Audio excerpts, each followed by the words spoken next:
Hello, it's me, Julian, here in my room of chaos because there are ferrets everywhere, and we're here to do a book. There's a ferret behind me. We're here to do a book review.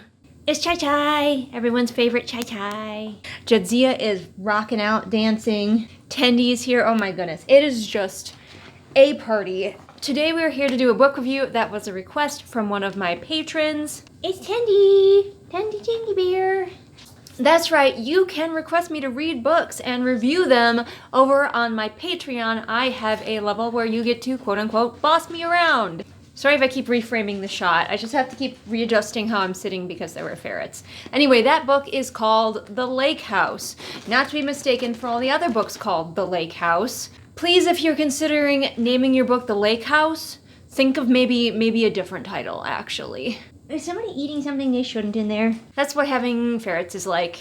Constantly having an ear open for somebody making suspicious chewing noises. Anyway, back to the review. I hope that people who come to my videos do not mind that I often have a lot of ferret lead up to getting to the actual review. I suppose I could actually put like a timestamp. Skip the ferret business, get to the actual review. By the way, a group of ferrets is called a business. So my husband and I own a small business of ferrets. Of course, Goodreads doesn't want to load on my phone. Of course it doesn't. Hi, Tandy. Okay, finally loaded. Let's go. Let's read the blurb from Goodreads. Claire's grown up, triple-checking locks, counting her steps, second-guessing every decision. It's just how she's wired. Her worst-case scenarios never actually come true.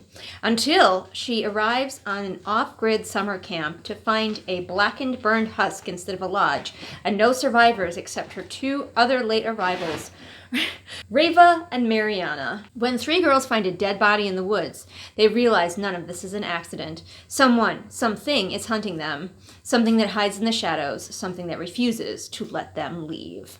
All right, it's a nice, short, snappy, punchy blurb. I like it. It doesn't really have time to be dishonest. It just tells you what the book's going to be about. So yes, this is a young adult supernatural thriller about three girls who get trapped on an island with some kind of entity. I don't know yet how much I'm going to spoil. I always just find out as I go how much I'm going to spoil of these books. But yes, this was a request from a patron and they hoped that I would like it. And let me tell you, young teenager Julian would have loved this. Like, if I had read this when I was like 14, I would have eaten it up. Unfortunately for me, it did not transcend to being a book that I enjoyed as an adult. So like, if I could put myself in the headspace of being much younger, then I could really see the value. So if you have a young person in your life who wants a nail-biting thriller with lots of girl power in it, definitely recommend this book for them. But unfortunately, in my opinion, the best YA books transcend being just YA and become really also enjoyable as adults, and this one didn't reach that point for me. Readjusting my camera again. All right. So, where do I want to start? Thrillers are plot-based first and foremost. This one did have more character work than a lot of thrillers have, and we'll talk about that in a minute, but plot is where thrillers live and die. So, this plot did not let you or the characters rest for a minute.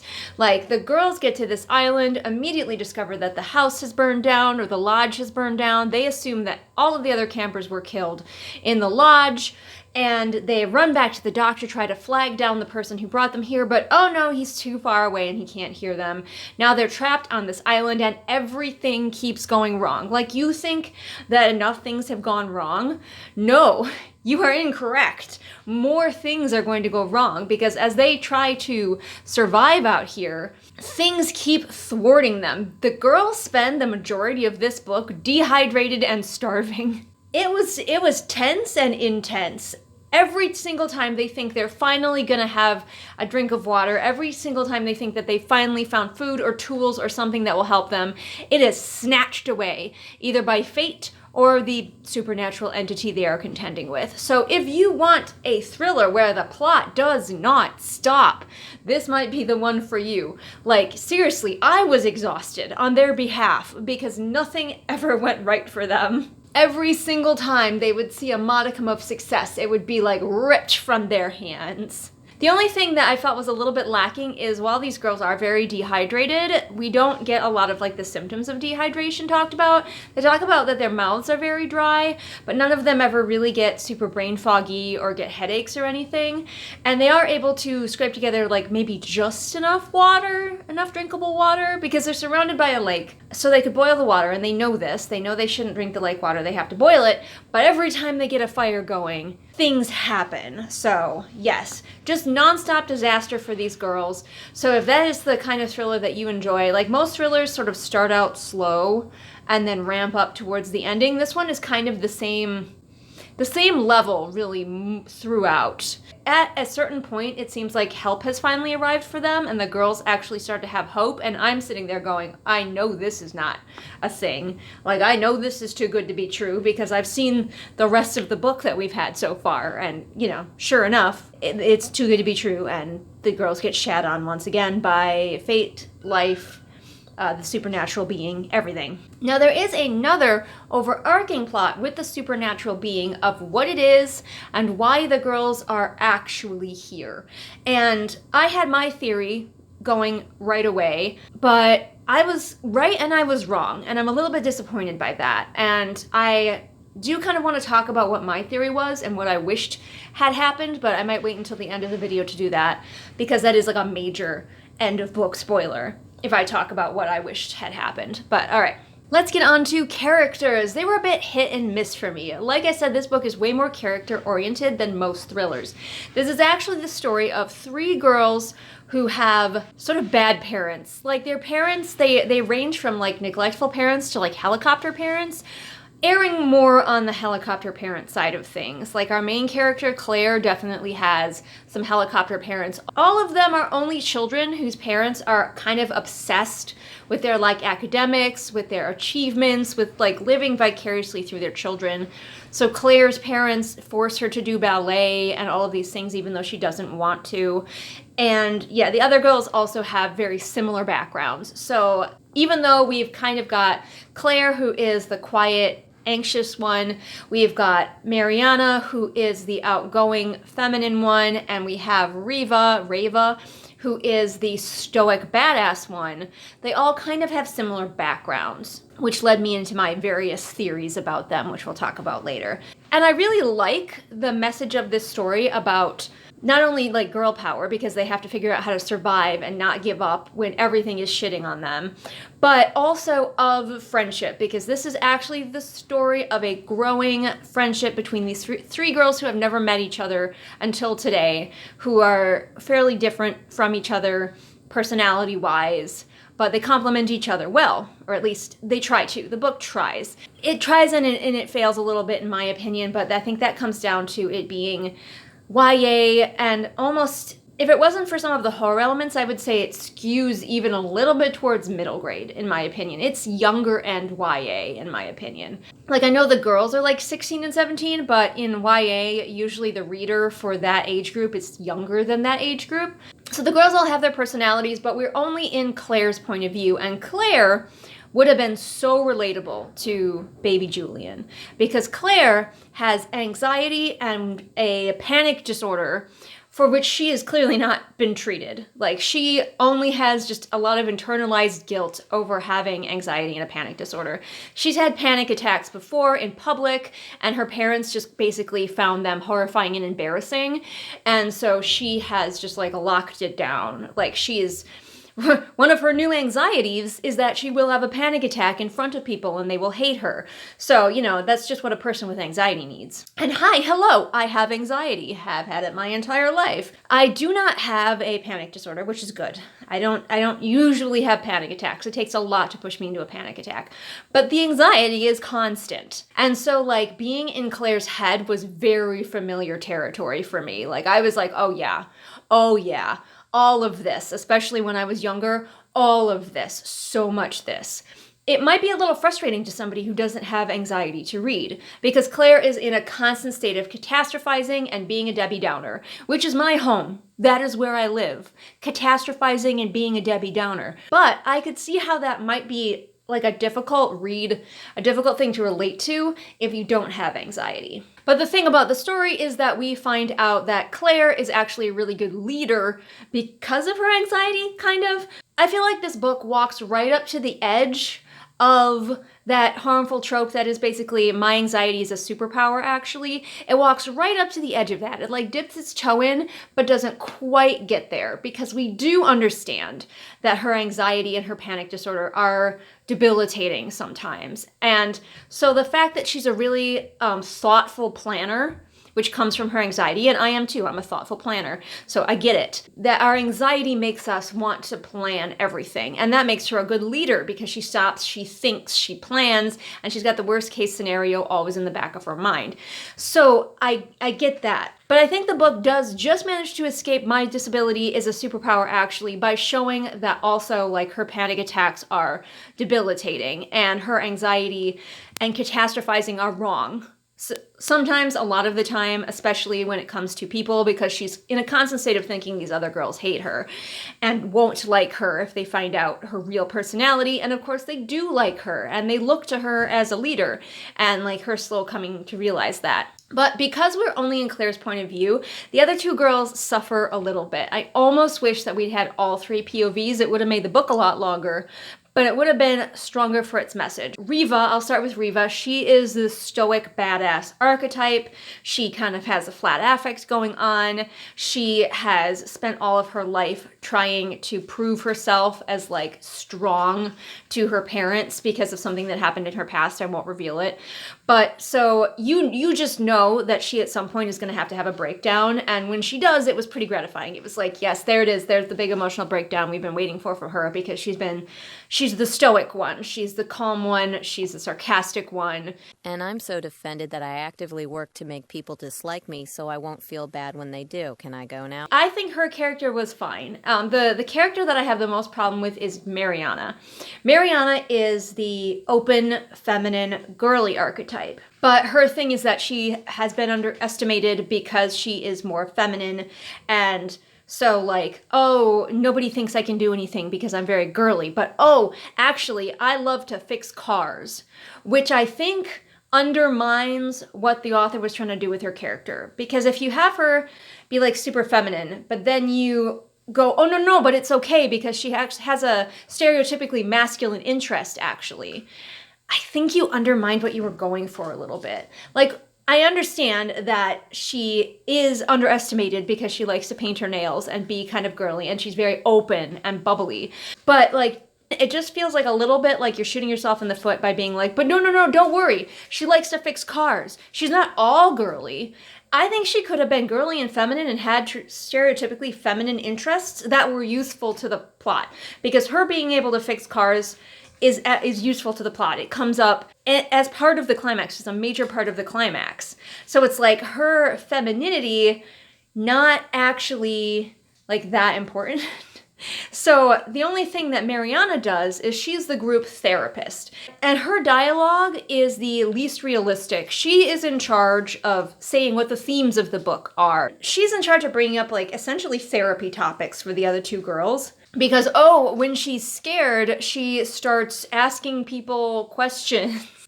And it got to a certain point, like her character was so heavy-handed that it got to a certain point where I was like, is she actually an adult therapist pretending to be a teenager? How do you do, fellow kids? Because she just announced things about herself. Like, at one point, she was just like, oh yeah, and I'm a bisexual. And I'm like, where did that come from? Nobody asked. Like, I'm glad there's bi rep, but it did not come up naturally. It was just like Mariana is announcing something else about herself for no logical reason. So Mariana was definitely the weakest character. I saw what the author was trying to do with her. I just don't think it succeeded. She was just too heavy-handed with that character specifically. I understand that we needed a character who would get conversations going and stuff like that, but I firmly believe that we could have gotten those conversations going without Mariana just being so overtly their therapist the entire time. And as a result of Mariana being their therapist, she doesn't get like a big revelation moment like the other two get. You know, Reva has to come to terms with like the fact that there's some things that she can't beat. I don't think that's a spoiler. I think that's fairly like obvious with her character archetype. And obviously, Claire has to come to terms with the fact that her catastrophizing is not always true and people can like her for who she is. You know, again, fairly obvious. I don't think that's a spoiler. But Mariana doesn't really have anything because she's so out in the open all the time. And so she definitely feels like she was inserted into the book. She's not a real character. She's just moving the character arcs along. She's shoving the other two's character arcs along. And I feel like the author could have done it without her having to be that. There's a boy character. I call him Captain Liability because the moment he came into the scene, I'm like, you are gonna get people hurt. Yeah. So the boy who drove them to the island, he eventually comes back and they kind of enlist his help and there's a whole bunch of plot stuff going on with him. So I understand why he's here because he does keep the plot moving and also gives them some explanation that they desperately needed that I don't know how they were gonna get any other way. But also, he's a giant liability and I kind of hate him, you know? Like, dude. Let's talk world building. Not too much to talk about. It's a contemporary setting. We get to the island. Obviously, nobody has cell signal because why would they? And so the world building really just kind of comes down to the entity and also the island itself, which I think were really well done. The island felt like both beautiful and ominous, and like it's not quite strong enough to be a character in and of itself. Like I know some places in books can really feel like they are a whole character in and of themselves, and we didn't quite get there, but the woods and the island definitely felt like a problem for the girls. And we also have the burned down school that they have to go back to, and we have a place that they find within the burned down school that is a big mystery, and they're like, oh dear, what's going on down here? So yeah, there's definitely some world building, and you know, the entity, of course, we have to find out about, and I don't think the entity qualifies as a character. I really think the entity is more like world building. And the entity could have been a little bit cooler once we figure out like what it is and what to do about it. It's just kind of like I wish there was more to the entity itself for us to find out versus just like we find out its motivation and that's it.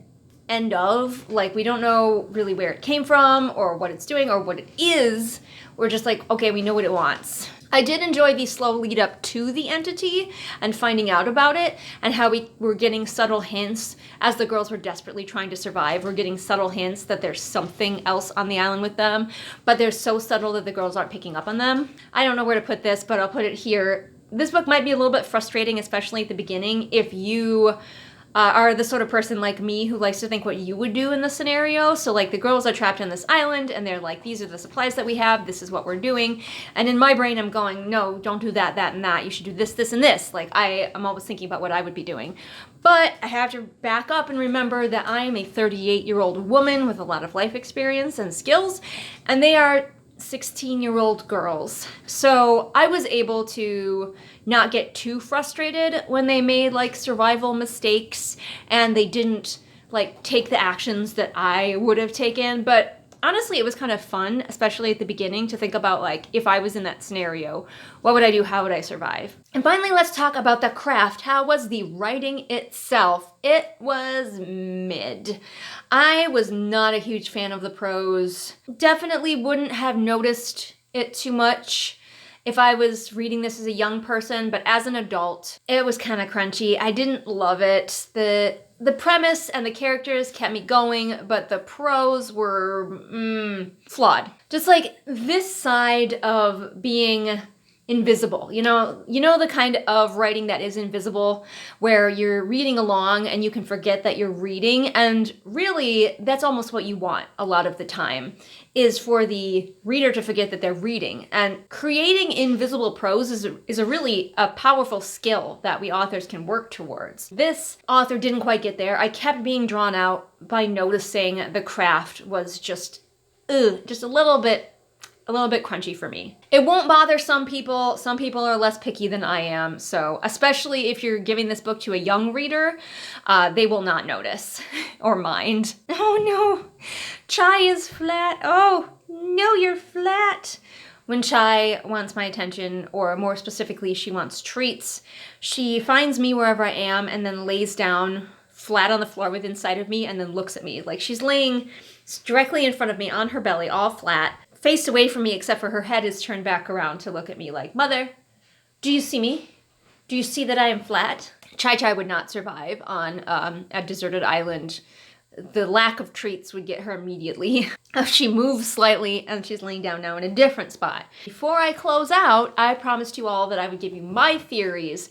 So if you're not looking for any spoilers, now might be the time to say goodbye or not, if you don't care. So the girls were obviously sent to this quote-unquote camp by their parents. We keep hearing about how their parents tell them it was such an amazing formative time, gaining new skills, changing their lives. And I was like, oh, okay. We kept hearing about that, like how much the parents loved the camp and how it made them like better people. I had the theory that that this whole scenario was actually crafted, that this is what the camp did.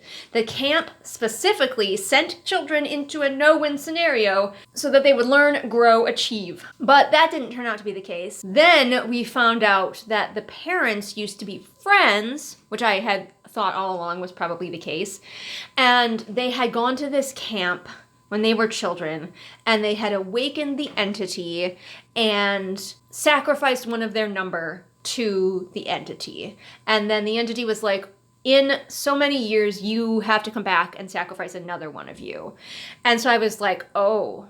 And so my theory was then that the parents each had a child that they basically raised like a lamb to the slaughter to send in their place to the island. And I was like on board. I was like, oh, that is so dark. And I love it. And that explains why the parents were like so helicoptery and involved and concerned that their daughters would turn out to be the right sort of people, because they wanted to like raise daughters who would either appease the entity or would be able to defeat the entity. One of those two things. I was really disappointed by this. Then it turned out that the entity had forced them to send their children back, and also the parents, when they left the island the first time, their memories were wiped, and so they had no culpability in this whatsoever. The entity like mind controlled them to send their daughters back to it, and the parents didn't remember this, didn't have any remembrance of each other, any remembrance of sacrificing someone to the entity when they were young.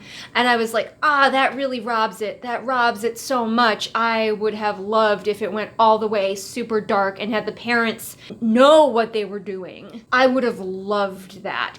And I feel like the author really just pulled punches when it came to really going dark with it. And maybe it was because it was YA, maybe because the author didn't want to be too much of a downer, but that would have been so good. And then the boy could have been another child of the survivors from the past, but like he and his dad lived across the lake from the island and ferried people across. And so like I was like, his dad could be another survivor, but he chose to stay near the island and maybe is trying to defeat the entity, whereas everyone else is satisfied to just sacrifice their children to the entity. Like it could have been so cool and deeper, but it wasn't. Actually, the boy and his dad were unrelated to the original incident and just had the bad luck to get caught up in this whole situation. So, and also the boy, I understand him and I understand his purpose in the plot, but like